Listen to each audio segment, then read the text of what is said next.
Welcome everyone to the Kendall Report, where I share my 46 years of experience to help you manage your portfolios and protect your wealth. Remember to subscribe, like, and share these videos. In tonight's video, we're going to discuss all of this talk about all of a sudden liquidity and what it means and what my interpretation of what they're possibly talking about. Let's get into tonight's video.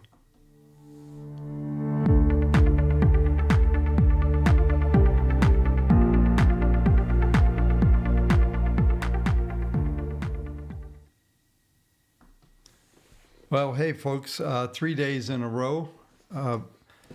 Glad to be back trying to get some consistency going again. Oftentimes I get, when I'm hanging around the markets and listening to the noise, and I do mean noise, there's all the talk around the street is about this newfound liquidity that was coming. But meanwhile, think about this, QT was going on for years, selling before they even downsized the sell, all the selling they were doing. And the market has had three, not one, but three consecutive years of double-digit returns. So what is all this talk? All of a sudden, this liquidity, this I believe came out of the crypto and the Bitcoin bros, trying to figure out why their precious Bitcoin declined, even though it was probably Saylor and other people actually doing the opposite of what they were telling you.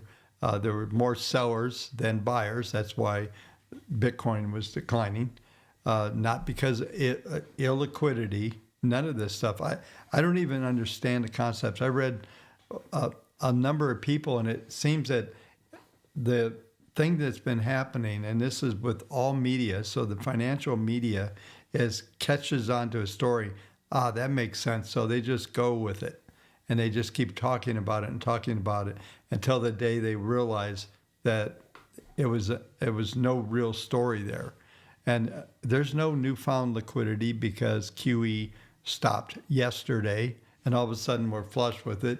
Markets are still chopping around like I've been telling you. I've got my trading screen up here, just looking at the futures here. There's no magic that is happening right now. Nothing's changed actually, other than they're not selling securities.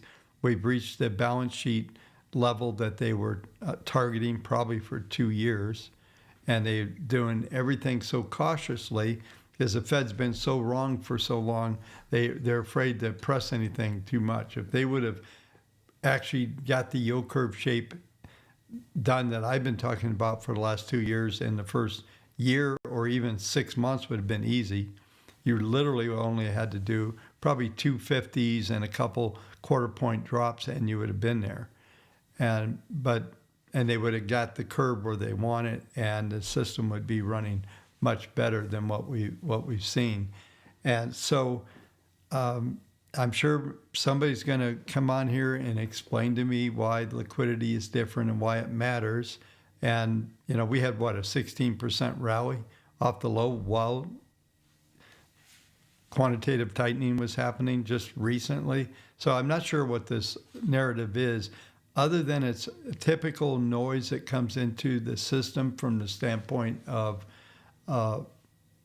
that there's a narrative, this is the new narrative. And so we're always being manipulated. If you read any Wall Street literature that is called a research report. I used to work at Merrill Lynch Research, and I can tell you every research we put out was an agenda behind it, and it was marketing, not actually research. Although some analysts have put out some real work, but it was always encapsulated around a narrative that was coming off from their head of research or different people within that department, whatever they were pushing, whether it was bonds or stocks or whatever. So just know that this is a constant narrative that happens around the markets. And most of the time, it's just noise. And I believe this liquidity situation that they're claiming all of a sudden is going to change, it's going to get better.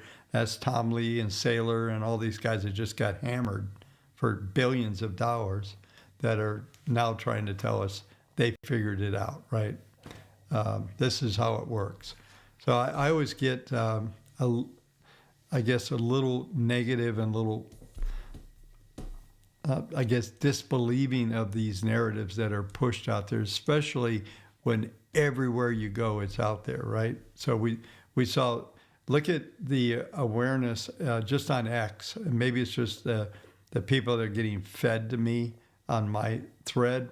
But all of these people just, I've been talking about this screaming, buy Bitcoin. And, we're really not seeing a lot of benefit. The markets are, like I said, we have tomorrow, Thursday, Friday, and then next week, and we have a Fed meeting in there. And after that, volume and volatility is just going to go into holiday mode. Maybe there's another day in there. But this whole thing is coming to an end and winding down.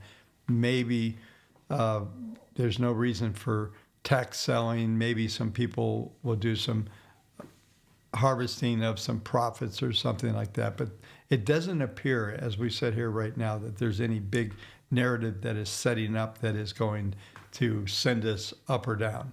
Now, Tom Lee will tell you that, Bitcoin's going to be at a all-time new highs probably in the next couple of weeks. That he believes it, that's fine. But he always says that, right? So it's the boy that called wolf. While they were screaming, buy Bitcoin, and it was plummeting. We've finally stabilized a bit, and I'll cover that again. I think last night's data sheet on Bitcoin was pretty good. So a couple of things before we get into tonight is you should get the Substack. It's $8 a month, $80 for a year. I think drops it to $655 per month, and that's at kendallreport.substack.com. So you can sign up there. You can get a free 7-day as well. And then the other thing that's going on is to get the WaveTech indicators, all the indicators that you'll see that I use every night. Couple of things are happening there. It's discounted about 50%. Actually, I said 60 the other day, but it's more like 50, $447, one-time purchase, that's it. And then we're starting this new Inside Circle that's going to be on our Discord. So you get automatically, it's a private Discord. You automatically get in when you buy the indicators, you get into the Discord, and there's going to be some new channels set up there. I'm working on the details, and probably sometime next week we'll get things released, probably looking at second week of January when that starts. But it's going to be 100% educational, trade setups, how to use these indicators that thousands of you have bought. So we're going to get a real ongoing effort, and the plan is to harvest all the main parts of these videos. It's going to be scripted out so that you can really get some good education on how to use these. All of these indicators have a lot of nuances that seem second nature to me, but it's not.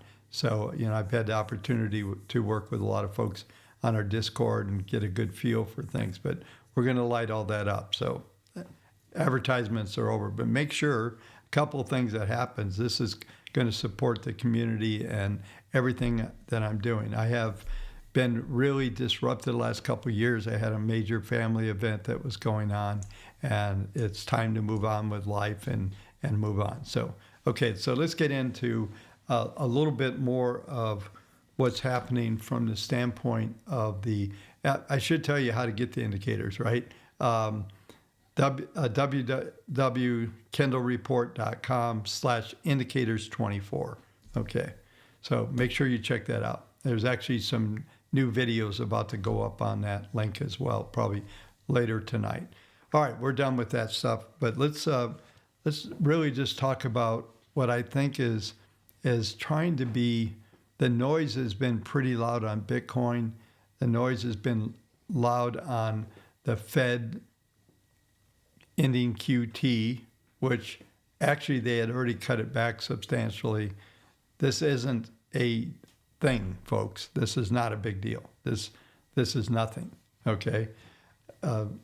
So I probably beat that one pretty good, but the point of I don't know what their point is of inducing this noise other than, like I said, I think it came out of the crypto and Bitcoin folks, because that's the only way they could explain why the precious Bitcoin went down. It's not a real market. It's a perpetual machine that just goes up. I mean, it goes down 20 or 30% and makes a new high. Maybe it will, but it doesn't look like that's what we're in store for. So what we're going to do tonight, last night I was able to get through the show at about 45 minutes. I'm just going to buzz through a bunch of things on my mind. My plan is, I was looking at silver, and I know a lot of folks are interested in silver, and I'm going to do a video, hopefully it's like a 10-minute video on some of the things I was researching silver today. And I'm not sure how much I could say, I guess, without entering into too much. I'll figure this out when I produce the video. But I was able to meet one of the insiders on the Hunt squeeze, and there's some things that you never hear because it was never advertised, but I happen to know, and I think the Hunt brothers are dead, so I probably get away with telling the story. And I'm trying to reach out my source and old friend I haven't talked to in probably 15 years, but I'm trying to reach out and see if he would like to come forward on some of this stuff. But anyway, I've been fortunate enough to be behind the scenes, and I will just set you up this and watch for this video. Hopefully in the next couple of days I will get through this and be able to. I've got an article on strategy that I've written, still have some details to finish, and then I'm going to write this. I'm going to do a video and maybe write it up in Substack as well on silver, because there's some interesting things coming out of that as well. So let's go ahead. What we'll do tonight is I'll go through the database.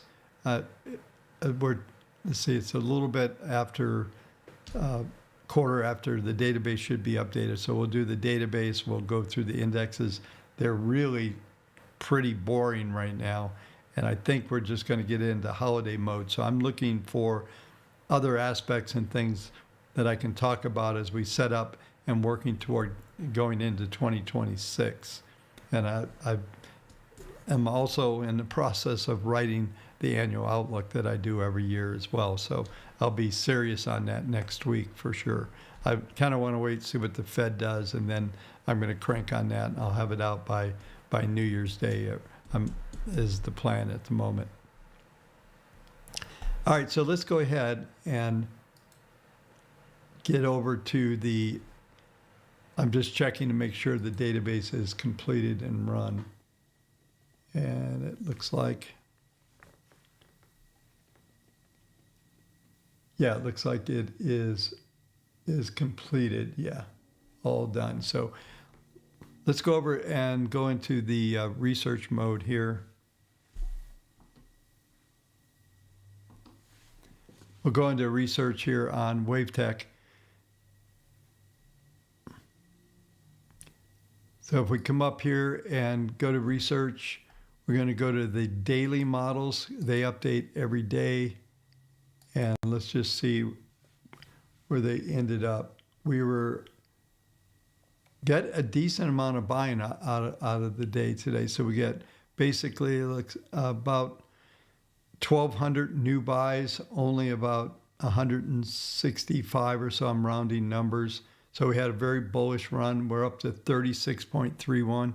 Those of you that have been around this channel for a while know 42 is kind of a tipping point. And I'm going to bounce over here just to the intermediate charts real quick. And you'll see intermediate are at 65.22. And it typically, when you're in a uptrend, which we are in, even though we're trading in this choppy zone, the intermediate models, which are basically characterized by a 1-year cycle, we're still right now, let's see where we are. We are about 30% through that. So we've got a good we'll call it 120 to 140 days of the market cycle before it's completed. So we're looking into, well into second quarter of 26 before this rotation is likely to change. And this is why I said we've got an upward bias on the equity markets, and we're not likely to have any collapses or anything happen unless there's some black swan event that happens that we're unaware of.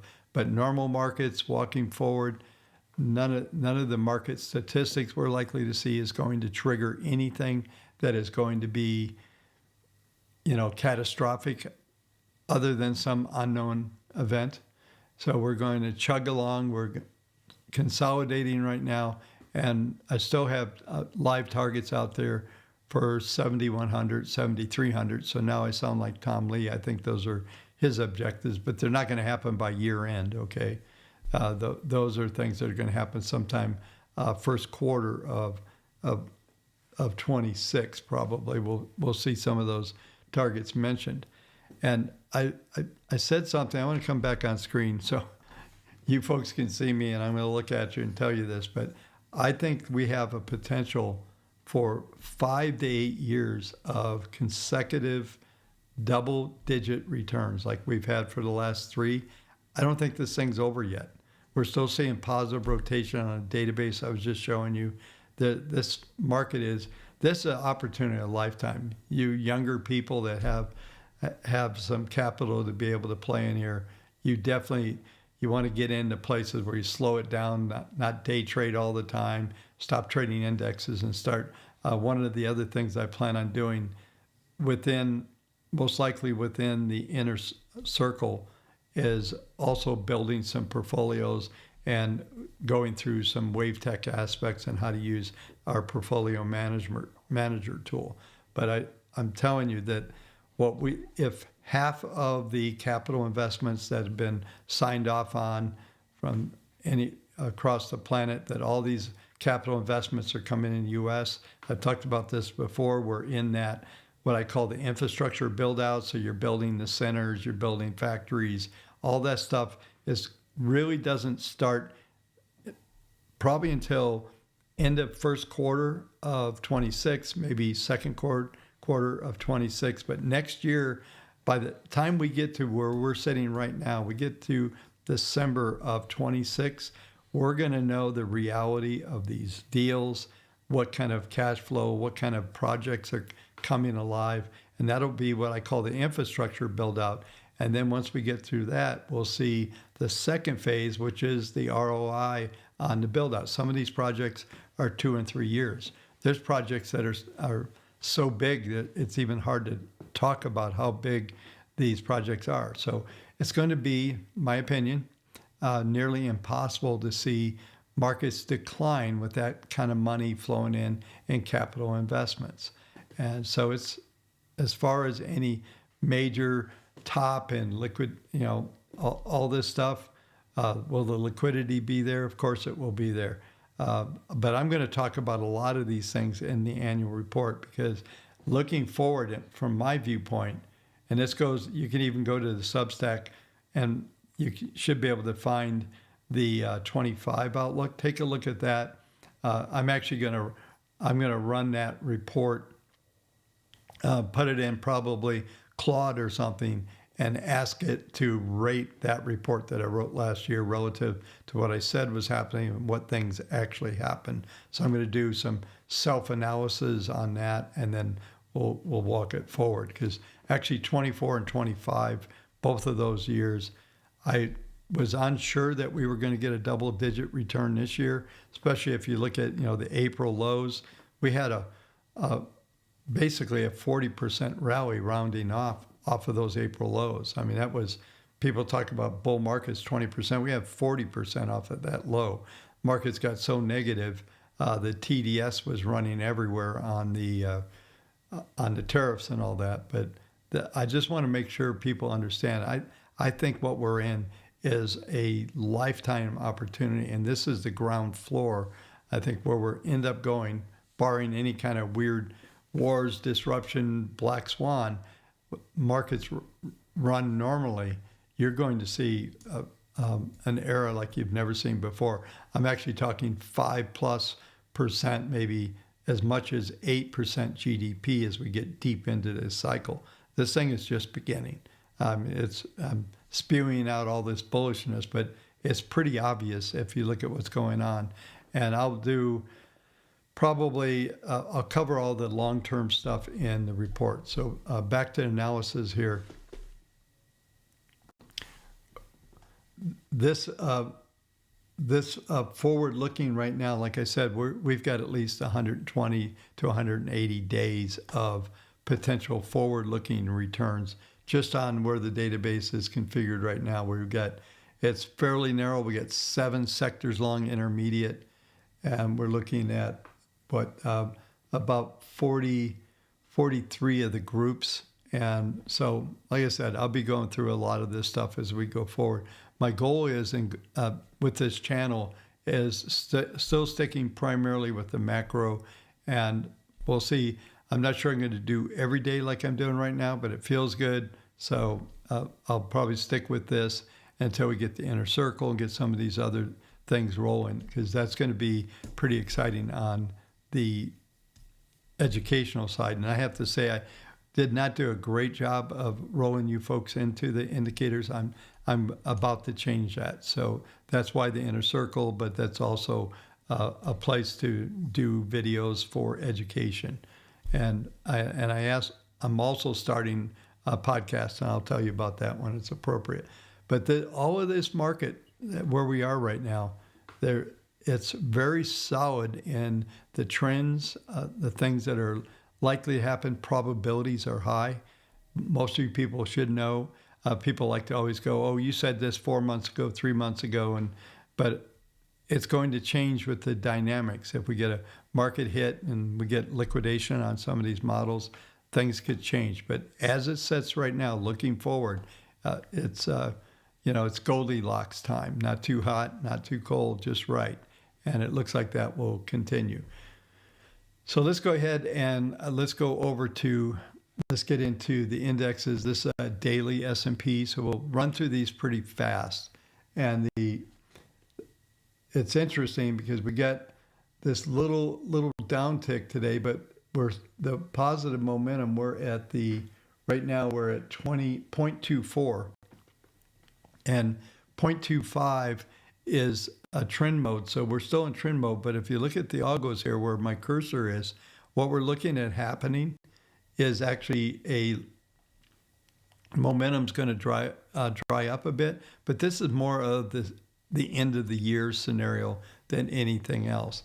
And you're seeing the 21 ppm2 is still accelerating through this time, while we're seeing a topping of the short term. So all that tells us is that we're likely to trade above the 21-day moving average, and that's going to be your support level. You'll be able to buy the dips off of that level. Let me get you a value here. Right now, that's 67.76. It's rising and it's accelerating. So we should be able to stay above that level. You look at the red dots. Let me bring this up full screen so you can see it. But these red dots are projecting that we're going to come into the 10 and bounce. We'll see if that happens. And most likely, the range that we're going to be in is this big spike range that you can see we've been really oscillating. We may see a move down a bit into this pattern. I don't see a big move down, but I do see just staying right above into this moving average configuration here. And this is going to set up some great short-term trades, some good trade bounces here. And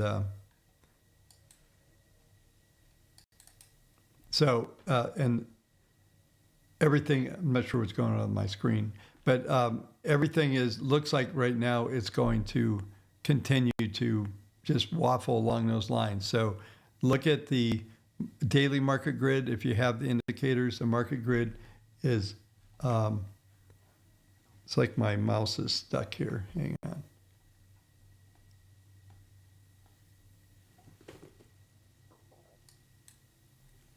Yeah, I'm not sure what's going on. Hang on. Trading views being kind of wonky here.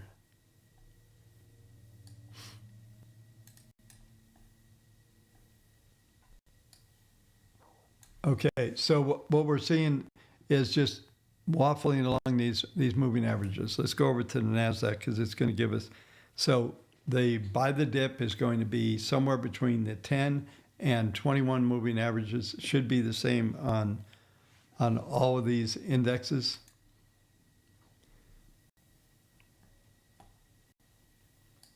So let's move this over. Yeah, it looks like pretty much the Nasdaq and the S&P have the same configuration. So they have common elements. The top end of the indexes are very similar.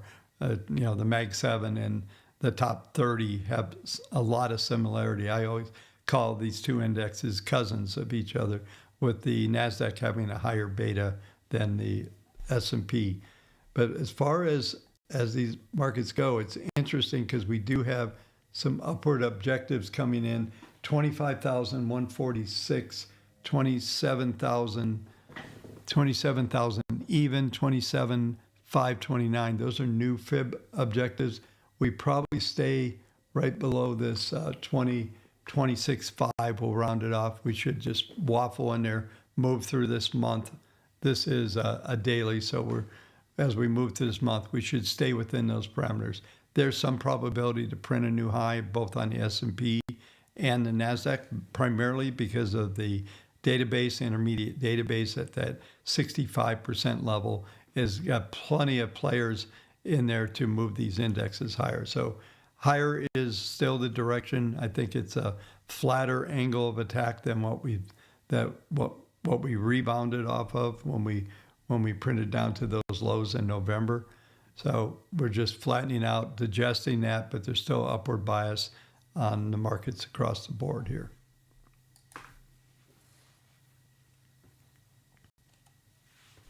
So we'll go over to gold. And gold, to me, is very close to rolling over a bit. The spike that we got when we printed the all-time highs, see where that was. 43.98. There was a spike that day, and we rejected off of that level. This is daily, so you're looking at a decent rejection the next day, all the way down to 4,000. 43.93 high, 4,093 low. So big rejection. And now what we're doing is just climbing along this support.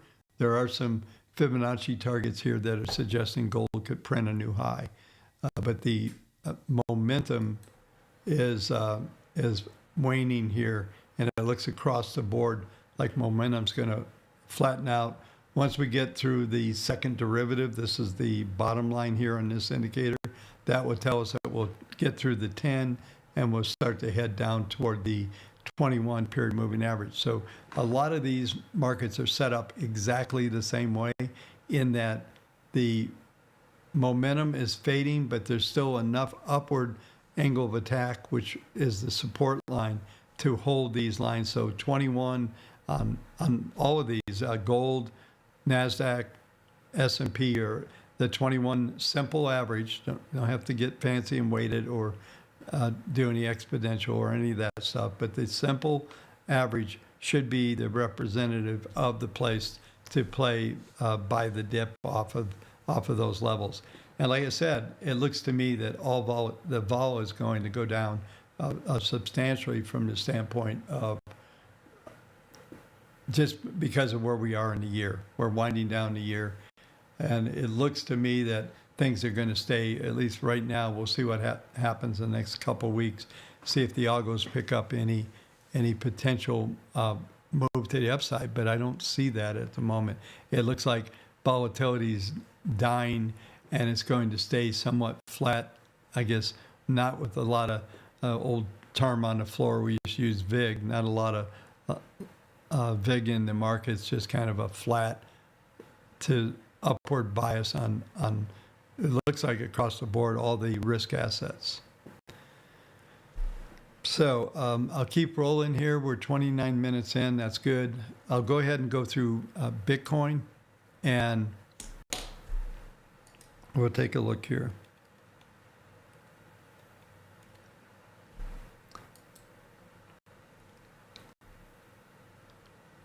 So it's interesting. Bitcoin on a short-term basis is starting to get a little frothy. I'm going to zoom in here. These green dots here were a Fibonacci target that came out of November 27th. So when we started this rally, we basically traded in these fib targets and are struggling a little bit to get through that. I think we're printing up around 93. I talked about last night the possibility of getting up here closer to 96 and 98 is a possibility. You know, some of our friends in the Bitcoin community said, well, it could go to 100. Well, you know, we printed down at an extreme right at 80,000. We bounced off of that. We come back, we set a right shoulder. So we're not picking up any new fib targets yet, but it's possible. Let me use the drawing tool to show you this. So in the indicator suite, there's something called a Fibonacci target. So it recognizes all the key pivot points in the chart. We built an amazing algorithm back in the 1980s that really picks up the high lows really well. And what we're looking for is some kind of new forecast or Fibonacci target or something to come in here. And there's not one yet. But I'm going to draw where this is likely to come in at.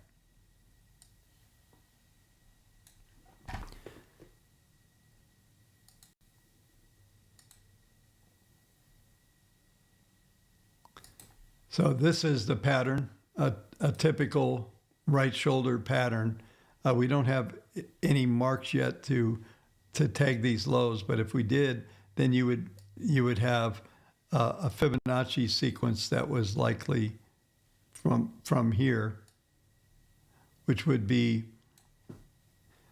there's three targets that the tool uses. Is one, it's just a simple Elliott wave pattern, is that 1 and 3. So if this was an ABC or 1, 2, 3, you'd have the length of 1, or the bottom to that first top before the right shoulder, be measured from the left shoulder.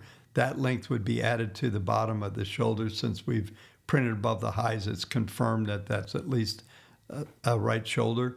And so you get equal to 1. So whatever the length of that wave is, equal to 1, or you do a multiple of 1.382 or 1.618. And that probably gets us the better part closer to this 200 moving average. And I can't get to it right now. Once I take the drawing tool, I can get it to float. But that we could trade all the way back up to the 200. And you can see how over here we hovered right along the 200, and then this break came out of here. So you had the opposite. Let me get rid of a bunch of stuff here. You had the opposite here, where you had down, right shoulder, and then this, and then we also had these Fibonacci targets. I was told by a whole lot of people on X that these targets weren't valid, and we absolutely almost hit the third lowest target there. So this was just the inverse pattern. Now we're trying to build the upward pattern. And my belief is, I talked about this entire area up here, I just draw some arrows up here, is that this was a distribution pattern. Then we got this set up here. Now all we're doing is setting up possible, like A, B, C, X, this is the X wave, and then another A, B, C, and then you end up setting up some kind of flat channel here. And then we won't know until, we're going to say, end of January, February, whether that was the bottom, that was the deal, and we're going to break up or down from this pattern. So jury's out, but basically the middle part of this, let me take out a couple of arrows. This part here, we're way over here, so we've got a rally coming up, potentially going as high as the 200. I'll get you values here in a minute. And then another that finishes the ABC up. Then we get an X wave, which probably comes into these moving averages somewhere right in here. And then you ultimately get this other pattern. And whether you can challenge the 200, But all of this is going to take a lot longer than Tom Lee or Saylor would like it to happen, right? I mean, what, Tom Lee's down like $3 billion on that new deal he did already, you know? So, and by the way, if you look at any of the funds from that group, they're not very good. All right, so let's move on. So that's kind of the structural pattern that I see happen on Bitcoin. I know nothing, you know, I think that everybody is talking about liquidity and all those guys. There's all kinds of scenarios. You know, it all sounds made up to me. You know, this is an asset that really doesn't have any fundamentals other than the one that you make up. It's all about cash flow. If you read the article that I did on price discovery, I put out a special report on Substack talking about price discovery. Every stock, Bitcoin, doesn't matter what it is, especially once you let Wall Street in, when they let the ETFs and all the market makers and the futures guys and all that, that changed the market. It actually made it accomplished what a lot of people wanted. It made it mainstream. But now you brought in all these players that know how to manipulate price, and the price discovery is being done not by the LTHs, long-term holders. It's being done by the 30% of the float. That's where price discovery happens. First thing, if you're a stock analyst, even can, I guess, be worth your salt, is the first thing you're going to do is see what the float is, see how often it turns over. So the float on Bitcoin's about 30%. If you're a long-term holder, I'm never selling, you're hodling, that's fine, but you're not part of the price discovery. You not selling doesn't make it go up or down. It doesn't do anything. It's all through the price discovery. And that's with NVIDIA, every instrument that we trade on Wall Street with options and everything that's out there is all dominated by that 30 to 40% float. Sometimes the float's a little bigger. That's usually equals more volatility. The more float, the more volatility. Sometimes it can be the opposite. If there's a little bit of float, and that's all the price discovery is coming from, then you're also in that mode as well. So, okay, so I've said what I wanted to say. I got it right at 37 minutes again. So that, let's see something. I see, let me just go full screen here. I saw a question here I want to approach. By the way, if you have I'm trying to find this question. I moved my eye from where it was. Somebody was asking about understanding the data sheet. So the data sheet, let me see if I can get over there. The data sheet, I think, was unpinned. I put that.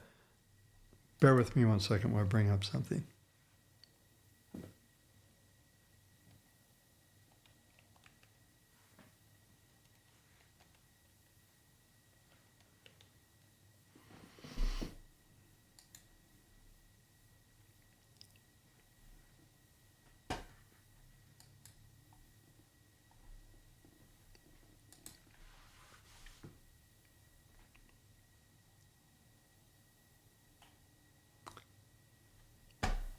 Just bear with me while I'm trying to find this one.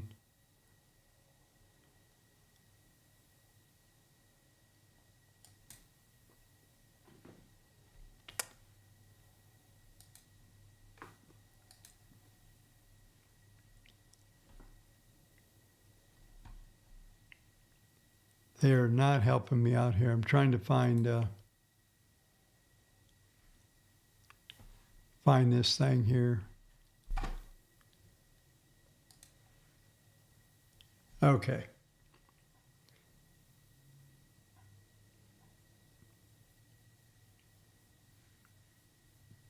Yeah, I'm trying to find this page. Anyway, I'm not finding it, mainly because I'm live and don't have it. But this is, there is two things. If you can go to the Substack, you can sign up for free.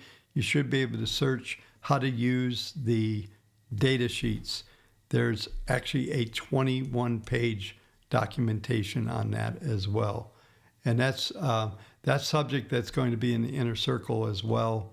And I have to figure some things out, how to get folks into the Discord the way it's set up right now. So I'll work on that reconfiguration and let you folks know how to get access.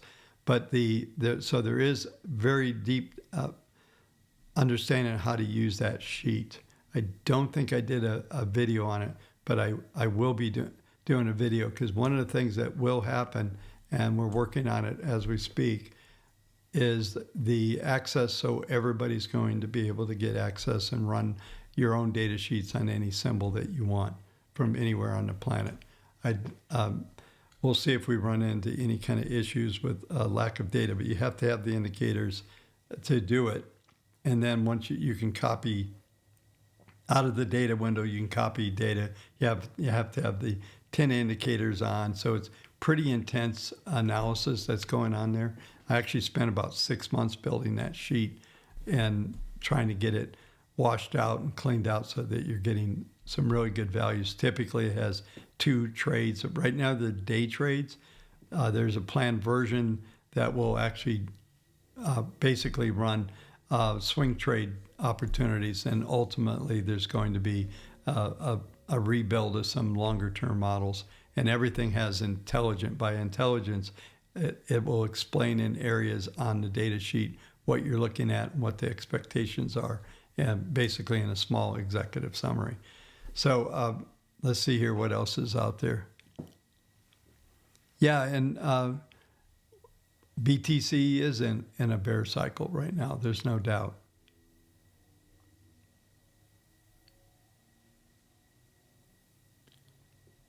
Yeah. Yeah, when I do my silver report, I'm talking to David Ford. How's it going, by the way? But the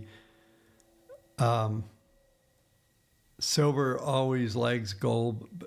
It's got to wait before it reaches a major top. Yeah, I'm going to save that. I would tell you that silver folks are probably going to be pretty disappointed. I had a big discussion with one of my clients today about this, but yeah, like I said, it's the same playbook that they did in. Most people think the hunts it was a hunt squeeze. Well, people, the issue is this: a lot of you folks have read about the silver squeeze. I was behind the door of the Hunt brothers, and a friend of mine was the architect of that trade. And all I can tell you is, the Hunts bought a big piece of Base Stewart and Shields, which was a brokerage firm, and there were other players that got involved. I worked with Clayton Brokerage Company. I'm spacing out this guy's name. I'm going to research it when I do this thing, but there were a lot of players on that squeeze, and there was interesting. I'm going to save it for the video because I want to organize my thoughts and be able to get it out there. But it's the same playbook all over again, and maybe it's wider because the numbers are bigger and the communication is bigger, but same play, different time. Let me see what else you guys got. We'll go for a little bit here, see if I can answer some of these questions.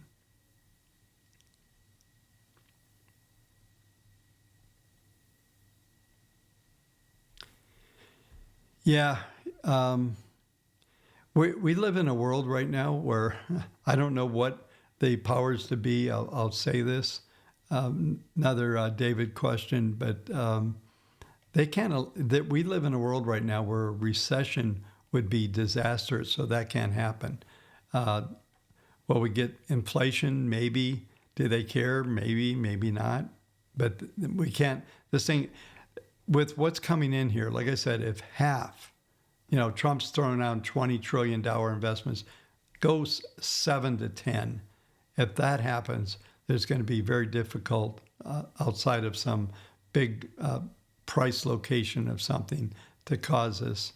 I've seen all the theories of the CME going down and all that stuff, but we'll talk about it.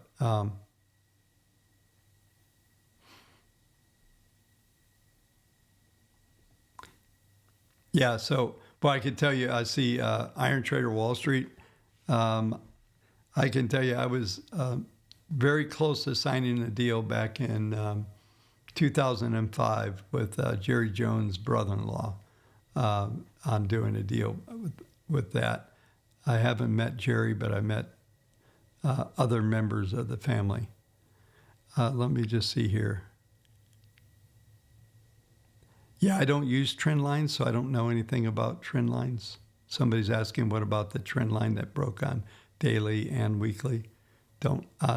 What are you talking about? What market? I don't know. You didn't say what market. Maybe BTC. Oh, BTC. I see it. Yeah. Yeah. I mean, you saw a 30% decline off the high, roughly, and so yeah. But I haven't used a trend line since my second year in the business. I use moving averages, which are trend lines, but they're not developed by me. I've seen people, techniques in drawing trend lines. They're too subjective. They create subjectivity in your analysis. And, also when I hear higher lows and, higher highs and yeah, there's more to the markets and probabilities than that.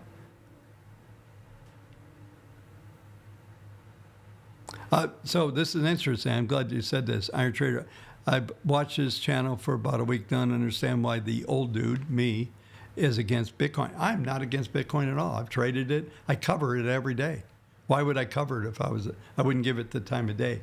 No, I think it's, I don't think I'm against it at all. If it comes across that way, I'm a math guy. I'm a quant. So I talk about what I see. The tools that I put on the screen, most of those I've used for over 2 to 3 decades. The PPMs I developed in 1984. So I just do market analysis. I don't like or hate anything. If it wants to go up and I can trade it or down, I'm all over it. I'm just talking about what's going on. I don't. I think it's actually, you should ask yourself a question: why do you love Bitcoin? So it's just kind of throw it back at you. I don't hate it. I'm just doing the analysis of it. I just did analysis that puts us back at the 200-day moving average, right? I forgot to give you that value, but that right now is 108. So that's a potential within this pattern that's here. But I appreciate the question. I really do. I don't hate it. Why would I cover it every day in my Substack and on my YouTube channel? I'm not trolling it. Did predict 126 almost a year and a half ago.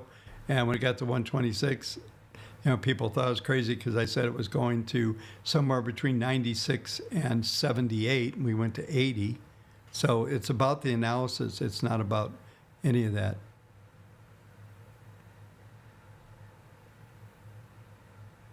Yeah, and this is exactly right. Somebody said he's talking from a financial perspective. Exactly.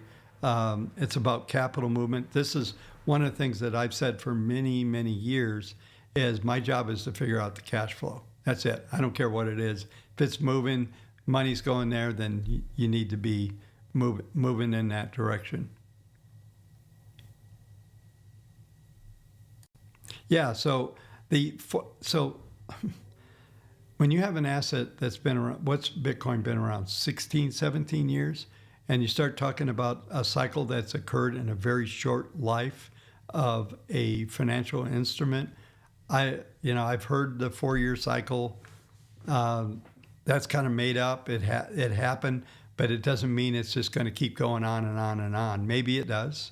We don't have enough data to see that. So if you go to like stocks that have been around for lots of years, or even S&P, it's been around since the 60s, or Dow Jones, you can go in.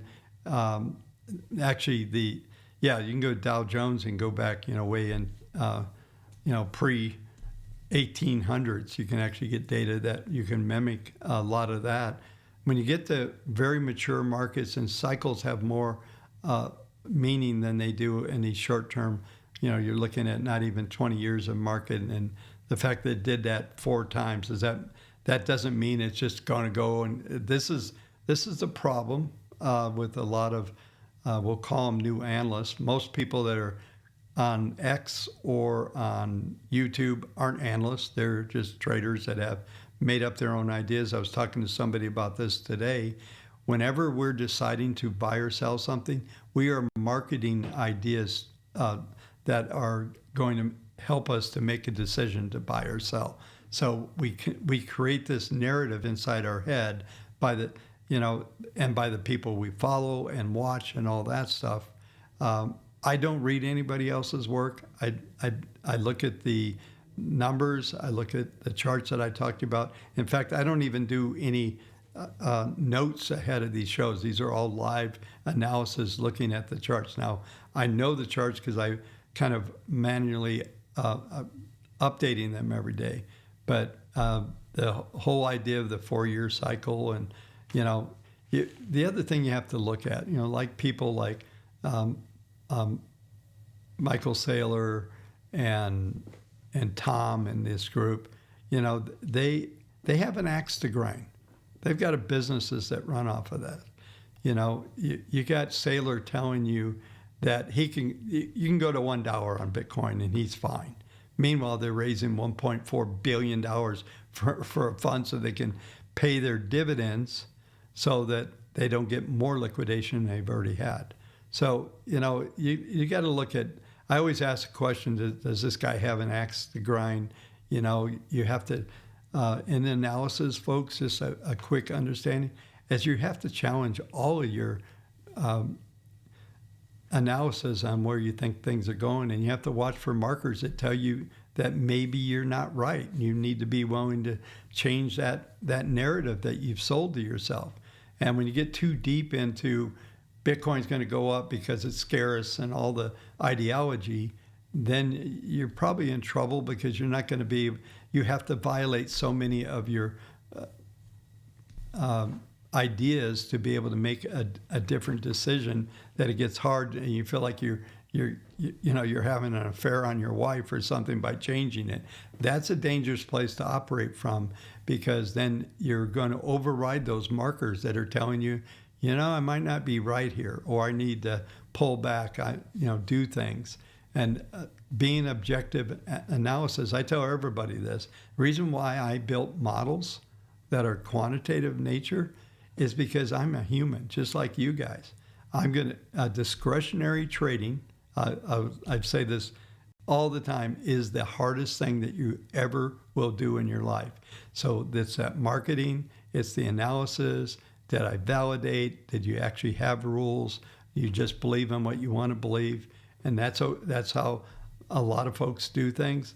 But until you develop a really good process of managing your thoughts and looking for those markers that might, like you'll hear me say, if we take out this number, then this market's going to invert, go the other way.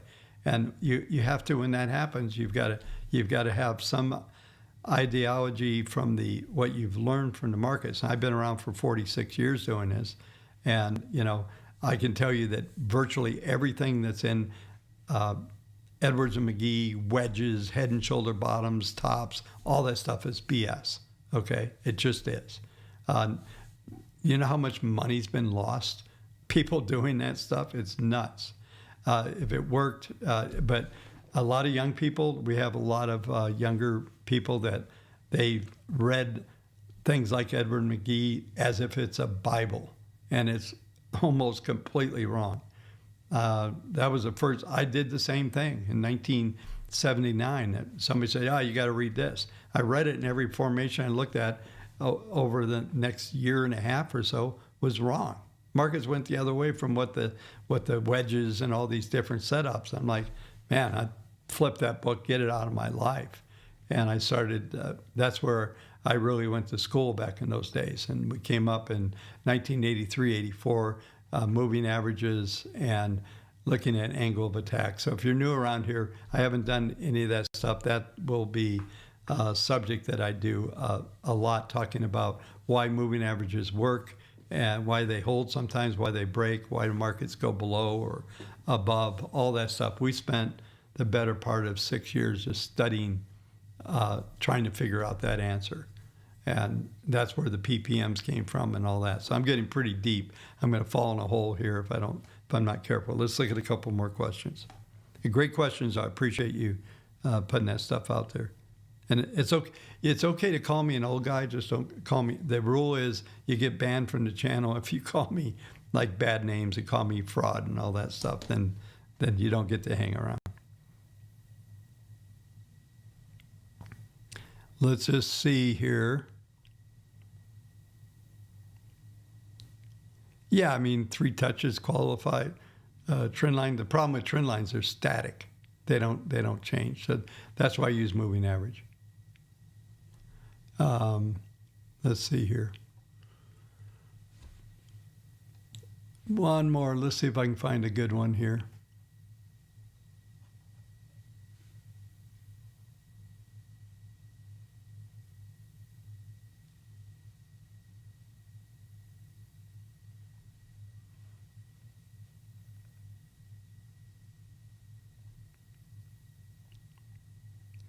Yeah, let me look just another moment here.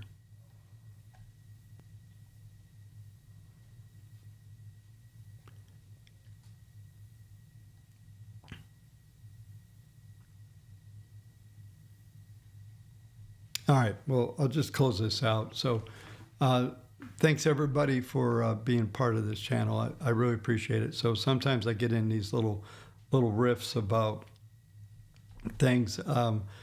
This is why I want to do the inner circle, is I want to, everything I do in the inner circle is going to be a theme-based conversation that I would do a presentation.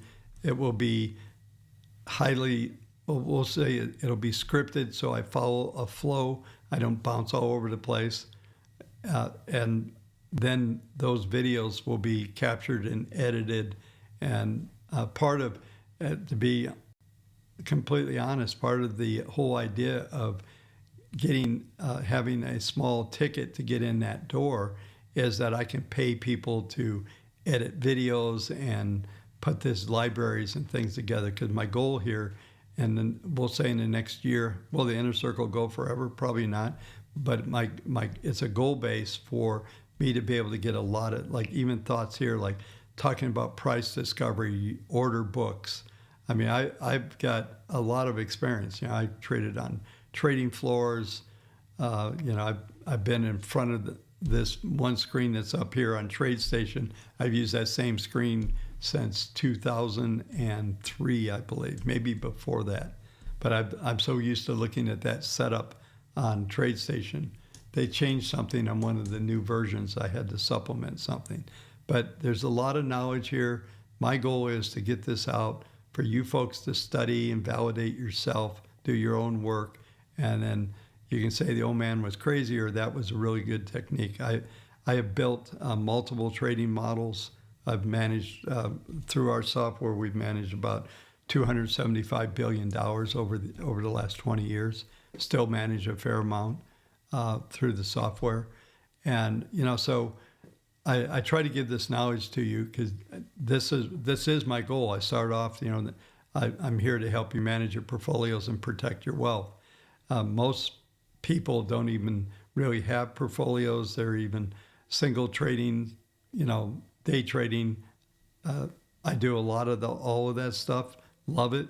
But I also have portfolios and portfolio management stuff that is going to help grow the real money. So that's about it. Excuse me. Yeah, so we'll call it quits there. Like I said, this is 3 days in a row, this new record. I plan on coming back tomorrow. Next week will be a fairly big week because we're going to get some answers that we've been looking for. And once we have some of that, that's going to help guide us into 26 and beyond. I'm pretty excited about the next couple years. Hopefully I'll be able to stay, I'm getting older, so hopefully I'll be able to keep things running and really walk us through some of these years. I love what I do. I love trading the markets. I love the analysis. I never engaged the retail market until the pandemic. Our channel was all institutional folks that used our software, managed money.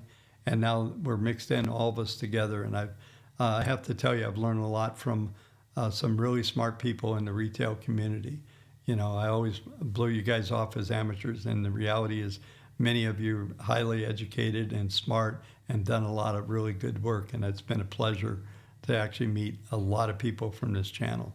So anyway, thanks again. Appreciate everybody. Make sure you get the indicators, kendallreport.com/wavetech. I said that wrong. Indicators 24. Wavetech is for the software, but you can go to kendallreport.com/indicators 24, and then for Substack, kendallreport.substack. So sign up, and I appreciate everything. We're going to have 26 is going to be an exciting year, because this is the year that I'm going to move really the legacy and train and educate all of you, all the little nuances that I know. And then we're going to document them through those videos that we'll capture from all of those meetings. So looking forward to everything. You know, I'm restructuring my life going forward right now, and I'm trying to really get into the excitement of hanging out and teaching people. My goal's always been, I've mentored quite a few young men over the years. I was mentored. I'm giving back what was given to me. I had some crazy, good, tough, kick butt mentors, including sometimes it was my wallet mentoring me into figuring things out. But the reality is I try to give as honest presentation as I can to help all you folks. So thanks again for watching. Subscribe and like the video. That's also a big help. We'll see you later, folks.